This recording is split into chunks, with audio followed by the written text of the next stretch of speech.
Hello everyone, আসসালামু আলাইকুম। তোমরা কেমন আছো? আশা করি ভালো আছো। আজকে আমরা বার্ষিক পরীক্ষার ষষ্ঠ শ্রেণীর বিজ্ঞান বিষয় নিয়ে আলোচনা করব।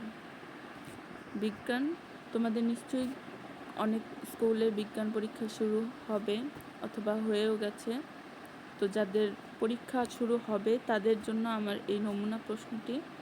অবশ্যই তোমরা এই প্রশ্নটি পরীক্ষার আগে একবার দেখে যাবে। এটি বোর্ড কর্তৃক একটি প্রশ্ন। তো চলো শুরু করা যাক। তোমাদের বিজ্ঞান প্রশ্নের প্রথমেই ক বিভাগে থাকবে নৈর্ব্যক্তিক প্রশ্ন। নৈর্ব্যক্তিক প্রশ্ন প্রতি নম্বর হচ্ছে প্রত্যেকটি প্রশ্ন 1 নম্বর করে। তো আমরা আগে প্রশ্নগুলো দেখব, তারপর আমি ভিডিওর শেষে তোমাকে অ্যান্সারগুলো জানিয়ে দেব, ঠিক আছে? তো প্রথমে হচ্ছে বহু নির্বাচনী প্রশ্ন। 1, কোন উদ্ভিদটির গুল্ম জাতীয়? 2, ব্যাটারিতে শক্তি কী হিসেবে জমা থাকে? 3, বৃষ্টি পরিমাপক যন্ত্র কোনটি? 4, কোনটি মৌলিক একক নয়? 5, দেখো একটি চিত্র দেওয়া আছে। তো চিত্র থেকে উপরের চিত্রটি কোন নক্ষত্র মণ্ডলীর? তারপর 6, কোনটি বিদ্যুৎ অপরিবাহী? 7, কোনটি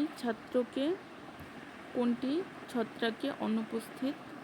8, কুয়া থেকে পানি তুললে কোন ধরনের সরল যন্ত্র সবচেয়ে উপযোগী? তারপর দেখো তোমাদের একটি উদ্দীপক দেওয়া, সেখান থেকে একটি প্রশ্ন। কোন পদার্থের তৈরি চামচ থেকে কঠিন সবচেয়ে আগে খুঁজে পড়বে? তাহলে কি হবে? কোন পদার্থের তৈরি চামচ থেকে কাঠি সবার আগে খুলে পড়বে? তো এখানে কি একটা হচ্ছে ক নম্বরে দেওয়া অ্যালুমিনিয়াম, খয়ে তামা, গয়ে হচ্ছে রূপা, আর ঘতে কাঠ। এটা লেখাটা ঠিক বোঝা যাচ্ছে না, তো আমি এর জন্য বলে দিলাম তোমাদের। তারপর 10, 11 তোমরা অনুরূপভাবে সব প্রশ্নগুলো দেখে যাও। তোমরা চাইলে স্ক্রিনশটও নিতে পারো। তারপর এক কথায় উত্তর হচ্ছে তোমাদের 10টি থাকবে, 16 থেকে 25। এই 10টি প্রত্যেকটি 1 করে। তারপর খ বিভাগে হচ্ছে সংক্ষিপ্ত উত্তর ও প্রশ্ন। সংক্ষিপ্ত প্রশ্নের মানগুলো হচ্ছে 2 করে এক একটা। তোমাদের সংক্ষিপ্ত প্রশ্নগুলো দেখে নাও। তারপর গ বিভাগে থাকবে রচনামূলক প্রশ্ন, অর্থাৎ দৃশ্যপটবিহীন প্রশ্ন। এখানে 5টি প্রশ্নের উত্তর থাকবে। এখান থেকে তোমাকে 3টি প্রশ্নের উত্তর করতে হবে এবং প্রত্যেকটি প্রশ্নের মান থাকবে 5 করে। তো তোমরা প্রশ্নগুলো একটু ভালোভাবে দেখে নাও অথবা স্ক্রিনশট দিয়ে নিতে পারো। আমি ভিডিওর শেষে তোমাদের প্রশ্নগুলোর অ্যান্সার বলে দেব। এরপর ঘ বিভাগে রচনামূলক প্রশ্ন হচ্ছে দৃশ্যপট নির্ভর প্রশ্ন।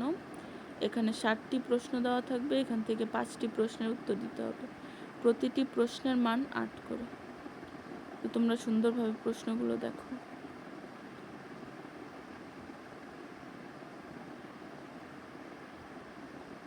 তো আমাদের প্রশ্ন এই পর্যন্তই। এবার আমরা অ্যান্সারগুলো দেখে নেব। এটা হচ্ছে নমুনা প্রশ্নের নৈর্ব্যক্তিক অ্যান্সার, নৈর্ব্যক্তিক অংশ। তারপর এক কথায় উত্তরগুলো দেখে নাও। তারপর এখানে একটি নমুনা প্রশ্ন দেওয়া আছে, ওই প্রশ্নের আলোকে একটি উত্তর দেওয়া আছে। এভাবে করে তোমাদের পরীক্ষায় লিখতে হবে। তো বন্ধুগণ, আজকে ভিডিও এই পর্যন্তই। তোমাদের ভিডিও কার কেমন লাগলো সেটি অবশ্যই কমেন্টে জানাবে এবং তোমরা নেক্সট কোন বিষয়ে ভিডিও চাচ্ছ সেটিও জানাবে। ধন্যবাদ।